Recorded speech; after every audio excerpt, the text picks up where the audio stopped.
أعوذ بالله من الشيطان الرجيم. بسم الله الرحمن الرحيم. السلام عليكم ورحمة الله وبركاته. الحمد لله رب العالمين. اللهم صل على سيدنا محمد وعلى آل سيدنا Muhammad. Ayah, bunda, dan bapak ibu guru yang Allah rahmati, serta anak-anak kelas 6 yang bapak cintai, semoga semuanya dalam keadaan sehat walafiat dan dalam naungan perlindungan Allah Subhanahu wa taala.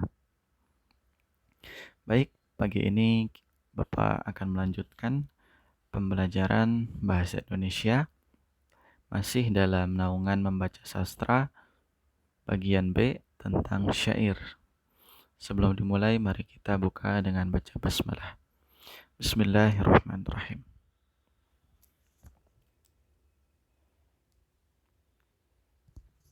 Baik, syair ternyata tidak hanya terjadi pada abad pertengahan, tetapi syair juga sudah ada bahkan pada zaman Rasulullah SAW.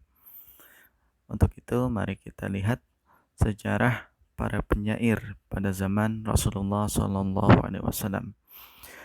Untuk apa syair itu dipergunakan? Baik, kita simak sama-sama.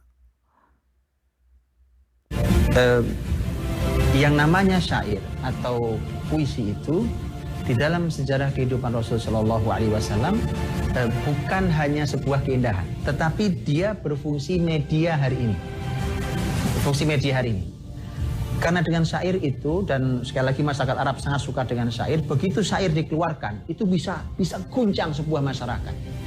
Atau tiba-tiba dari sedih menjadi sangat bahagia, atau dari bahagia menjadi sangat sedih, atau yang tadinya mereka hanya tenang-tenang saja, mereka tiba-tiba angkat senjata, dan seterusnya. Itu sampai seperti itu keadaannya, menguasai opini dan bahkan menguasai pergerakan masyarakat. Itu semua berawal dari sastra, dari syair itu. Assalamualaikum warahmatullahi wabarakatuh. Selamat pagi pemirsa dan generasi muda Islam yang dirahmati Allah Subhanahu wa taala. Pagi ini Khalifah kembali menghadirkan kepada Anda kisah dan hikmah kehidupan yang terangkum dalam kekayaan sejarah Islam.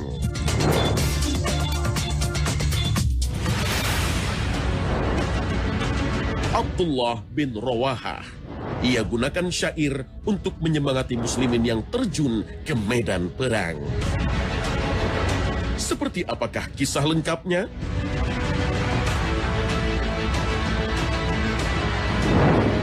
Abdullah bin Rawahah bukan hanya seorang penyair, tapi juga panglima perang. Mari kita lihat satu persatu, setidaknya 3 orang besar yang disebut namanya. Ini mulai dari Abdullah bin Rawahah, kemudian Ka'ab bin Malik, kemudian yang adalah Hasan bin Thabit. Abdullah bin Rawahah radhiyallahu anhu, beliau ini adalah orang yang selain sebagai seorang penyair, beliau sebenarnya juga seorang yang ahli dalam dunia peperangan. Memang ini agak jarang, ya, agak langka ketika ada orang ahli dunia sastra, mumpuni betul di sastra, kemudian dia punya keberanian di medan pertempuran, ahli dalam mainkan pedang dan seterusnya. Nah, Abdullah bin Rawahah itu punya kemampuan itu, punya kemampuan tinggi termasuk di dunia pertempuran. Ya, Abdullah bin Rawahah selalu mengikuti setiap pertempuran untuk membela agama Allah Subhanahu wa taala. Salah satunya adalah Perang Mu'tah.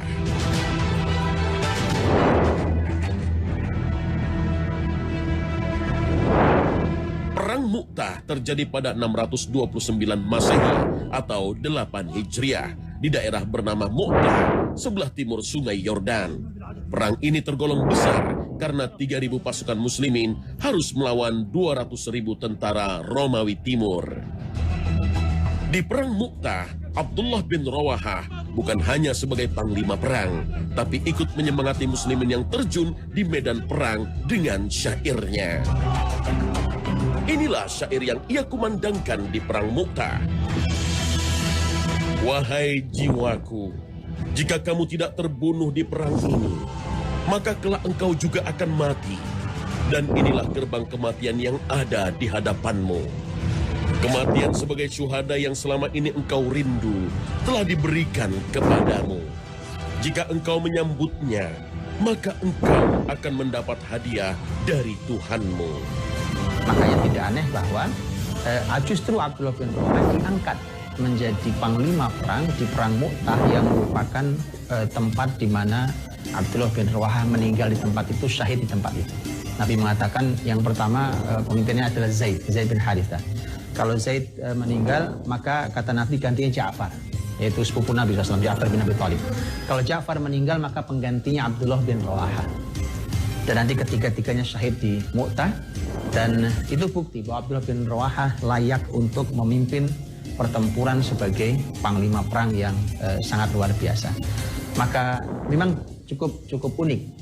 Ada yang menarik dari kalimat Abdullah bin Rawahah, karena ketika Abdullah bin Rawahah tampil di perang Mu'tah, kemudian dia melihat keadaan perang dan musuh, jiwanya mulai ciut. Ini juga tadi bahwa tidak semudah itu, karena para sastrawan yang biasa lembut, memainkan kata-kata, memilih dan mengalunkan, mengayunnya dan seterusnya, maka terbukti bahwa kemudian sempat jiwanya kecil dan saat itu takut ya masuk pertempuran, maka diajak bicara jiwanya. Menarik kalimat Abdullah bin Rawahah bicara dengan jiwanya, karena dia mengatakan, wahai jiwaku, kamu harus turun di pertempuran ini baik dalam keadaan kamu senang atau kamu terpaksa. Kemudian kalimat yang dahsyat, yang luar biasa adalah kalimatnya Abdullah bin Rawahah yang mengatakan bahwa penutupnya kalimat yang sangat luar biasa. Mali araki takrohina jannah. Mengapa wahai jiwaku, aku melihatmu, kamu tidak suka dengan surga. Aku lihat kau benci surga. Artinya, mari, maju. Maka kalimat itu yang kemudian juga luar biasa, dan Abdullah bin Rawahah menyemangati muslimin saat itu mengatakan bahwa la nuqatil bil adad wala bil udad. Kita tidak pernah berperang hanya karena jumlah pasukan dan perbekalan. Maka majulah kalian. Itu Abdullah bin Rawahah radhiyallahu anhu yang merupakan penyair Nabi SAW, yang menggabungkan antara keahlian dia sebagai seorang penyair dan keahlian dia sebagai seorang panglima perang, dan beliau syahid di Mu'tah.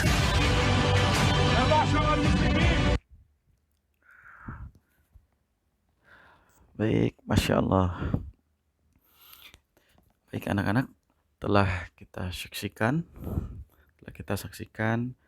Abdullah bin Rawahah, salah satu penyair pada zaman Rasulullah SAW, di mana dia menggunakan kemampuan syairnya untuk menyemangati para pejuang jihad pertempuran di perang Mu'tah. Baik, pada zaman dulu, singkat cerita, banyak sekali penyair.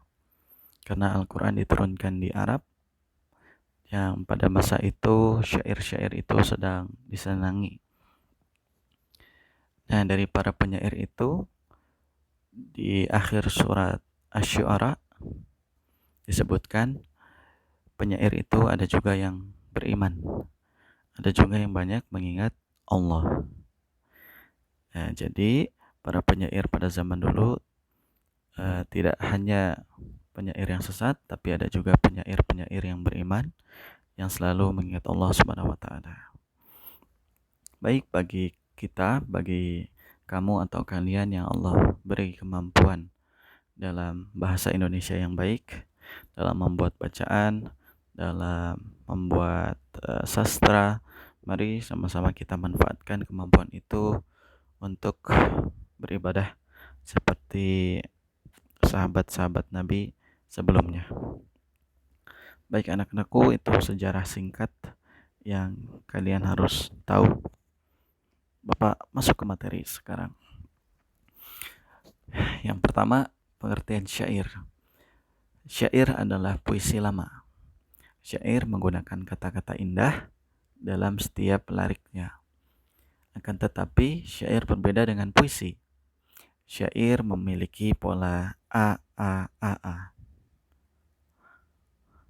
Memiliki pola A, artinya bagian belakang Dari tulisannya ialah mirip, semua hurufnya berakhir sama. Kalau semua berakhir huruf I, maka kalau baris 1 berakhiran huruf I, maka baris 2, baris 3, baris 4 pasti huruf I. Sedangkan kalau pantun atau puisi kan AB. Kalau syair AAA. Lanjut ke ciri-ciri syair. Syair terdiri dari 4 baris. 4 baris serangkap. Satu barisnya terdiri dari 3 hingga 5 patah kata, rimanya bersajak AAA. Jadi seperti ini kalau tulisan 2, 3, 4. Nah, 1, 2, 3, 4. Nah, dan belakangnya pasti sama. Kalau ini A, pasti belakangnya A. Kalau ini N. Jadi sini syair dibagi menjadi 6. Ada syair cerita, nasihat, semangat, alam, kiasan, dan ilmu. Kemudian unsur-unsur intrinsik syair. Yang pertama ada tema. Tema merupakan topik yang disampaikan. Kemudian latar, ada suasana, tempat, waktu. Ketiga ada rima.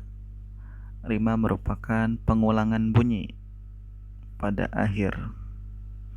Rima pada syair ialah a.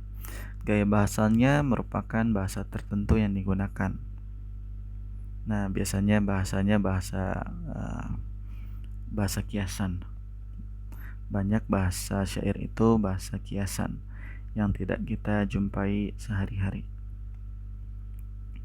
Kenapa diambil itu? Karena pemilihan bahasa akan menyentuh jiwa. Jadi Bapak ulang, pemilihan bahasa ini dirasa mampu menyentuh jiwa. Kemudian yang terakhir ada pesan yang ingin disampaikan melalui syair itu. Nah, ini ada contoh syair. Judulnya Perahu oleh Hamzah Fansuri. Kita simak syair yang ia bawakan. Inilah gerangan suatu mada, mengarangkan syair terlalu indah, membetuli jalan tempat berpindah, di sanalah itikad diperbetuli sudah. Wahai muda, kenali dirimu, ialah perahu tamsil tubuhmu. Tiadalah berapa lama hidupmu, ke akhirat jua kekal diammu. Hai muda, kenali dirimu, ialah perahu tamsil tubuhmu. Tiadalah berapa lama hidupmu, ke akhirat jua kekal diammu. Hai muda, arif budiman, hasilkan kemudi dengan pedoman alat perahumu. Jua kerjakan, itulah jalan membetuli insan. Wahai muda, kenal. Baik, itu tadi contoh syair yang biasanya dibawakan, syair Melayu dibawakan dengan nada. Kita lihat, kita kaji sedikit. Kita lihat dari barisnya dulu. Barisnya ada 4. Kemudian kita lihat belakangnya ada huruf H. Kalau satu huruf H berarti semua huruf H. Inilah yang disebut dengan rimanya a. Baik, lagi. Nah, ini belakangnya huruf U. Pasti semua juga huruf U. Jadi kalau kita simak, tiadalah berapa lama hidupmu, ke akhirat jua kekal diammu. Berarti ini merupakan pantun nasihat, bahwasanya berapa lama kamu hidup di dunia, pasti kamu akan ke akhirat dan di sana kamu akan kekal. ini merupakan pantun nasihat. Maka itu, ayo kerjakan amal kebaikan. Itulah yang akan memperbaiki kamu, memudahkan kamu jalan menuju surga. Kurang lebih itu isi dari syair yang beliau sampaikan.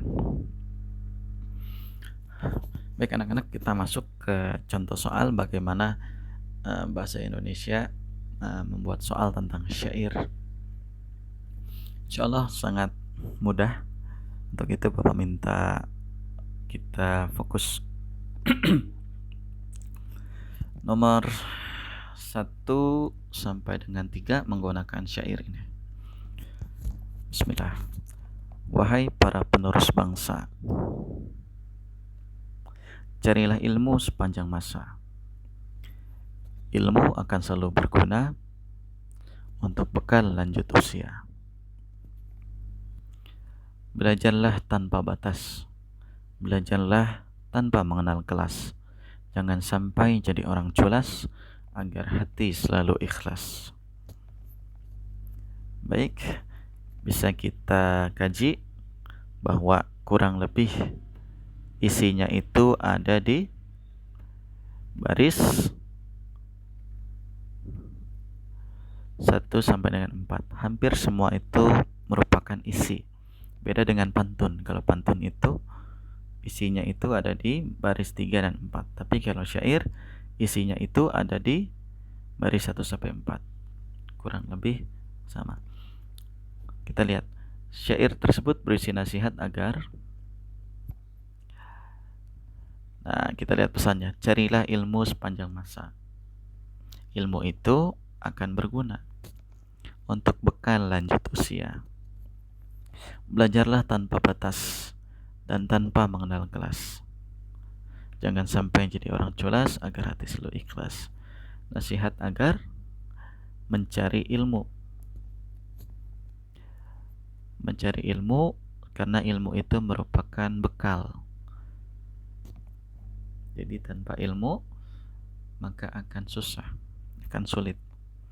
Kemudian belajarlah tanpa batas, tanpa mengenal kelas.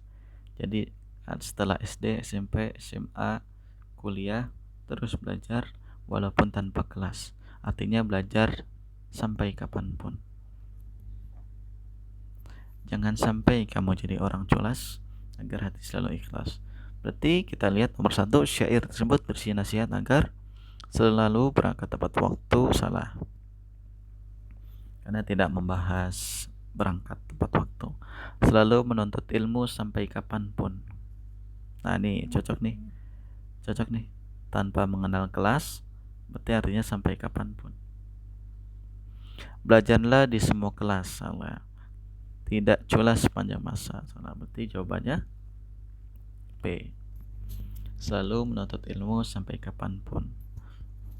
Ya, cocok di sini. Carilah ilmu, kemudian tanpa mengenal kelas, artinya sampai kapanpun. 1B. 2. Makna kata bekal. Kita lihat. Carilah ilmu sepanjang masa. Ilmu itu akan selalu berguna untuk bekal lanjut usia. Berarti bekal di sini ialah bukan uang saku, bukan makanan dan minuman, tapi pengetahuan. Jawabannya C. Jadi dari ilmu itu kan diharapkan kita dapat dari menuntut ilmu kita diharapkan dapat pengetahuan. Pengetahuan ini yang akan membimbing khususnya di masa tua. Ya, karena tanpa ilmu kita tidak tahu mana baik, mana benar, bagaimana cara beramal. Jadi yang paling tepat ialah pengetahuan. 3. Makna kata culas.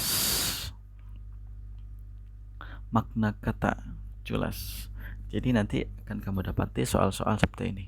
Apa sih makna dari kata yang digarisbawahi? Apa sih makna kata yang ada di dalam syair? Kalau di sini kita jumpai makna kata culas. Jangan sampai jadi orang culas, agar hati selalu ikhlas. Culas di sini ialah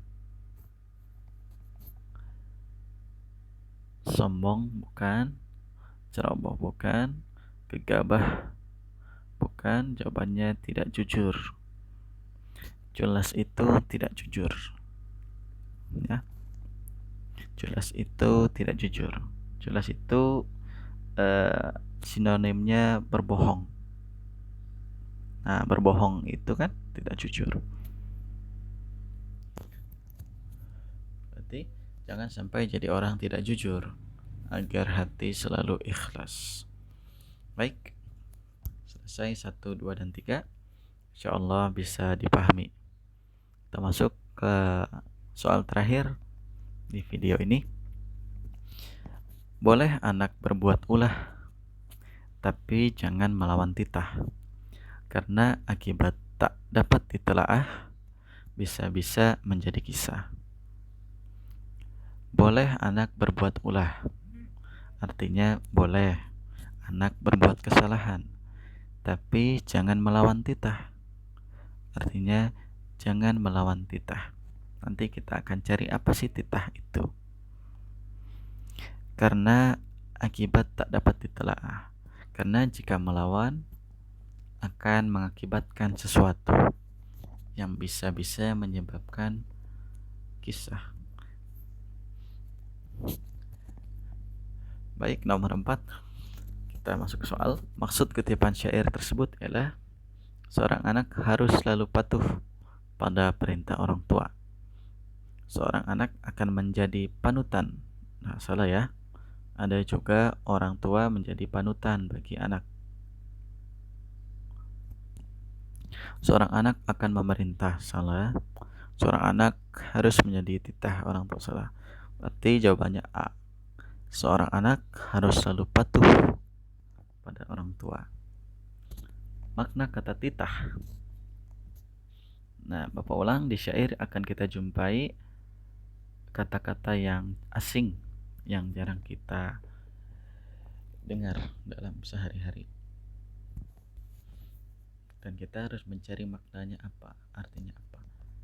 Makna kata titah dalam syair tersebut ialah tetapi jangan melawan titah, artinya jangan melawan perintah. Perintah siapa? Perintah orang tua. Jadi titah di sini ialah perintah tentang kepatuhan kepada orang tua. Insya Allah perintahnya ialah perintah yang baik-baik.